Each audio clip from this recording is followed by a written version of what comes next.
reflected ray म्हणजे काय opposite side कोणापेक्षा नॉर्मलच्या याच्यापेक्षा ना नॉर्मलच्या काय अपोजिट आहे कोणकोणते इन्सिडेंट आणि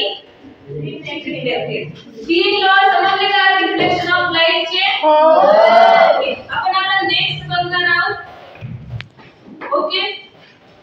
आता आपण पाहणार आहोत रेग्युलर रिफ्लेक्शन ऑफ लाइट म्हणजे काय आणि इररेग्युलर रिफ्लेक्शन ऑफ लाइट म्हणजे काय रेग्युलर रिफ्लेक्शन ऑफ लाइट मध्ये आपण बघू शकतो ही डायग्राम सगळ्यांच्या बुक मध्ये आहे ना हो याच्यामध्ये काय रेग्युलर रिफ्लेक्शन ऑफ लाइट मध्ये काय होईल जी पण लाईन असेल तर ती कशी असेल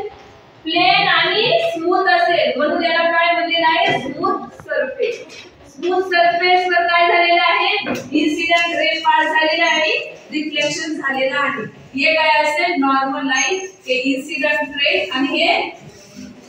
रिफ्लेक्टेड रे हे पण सेम हे इन्सिडेंट लाईन हे इन्सिडेंट रिफ्लेक्टेड आणि हे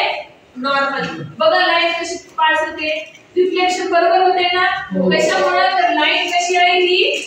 प्लेन आहे आणि स्मूथ आहे स्मूथ सरफेस वर रिफ्लेक्शन होते ही पहिली डायग्राम आता दुसऱ्या डायग्राम मध्ये बघा रफ सरफेस आहे कशाचा आपण सांगू शकतो diagram irregular reflection of light irregular reflection of light मध्ये कशी असेल लाईन बघा तुम्ही रफ असेल ही सरफेस कशी आहे रफ आहे तर इन्सिडेंट रे कसा पास होते आणि रिफ्लेक्शन कसा होते सारखं होते का नाही कसा होते इररेग्युलर होते बघा इकडे इन्सिडेंट रे इकडे आला तर रिफ्लेक्शन इकडे झाला एकाचा इन्सिडेंट रे इकडे आला तर दुसरीकडे रिफ्लेक्शन झाले ना हे बघा इकडेच रिफ्लेक्शन झाले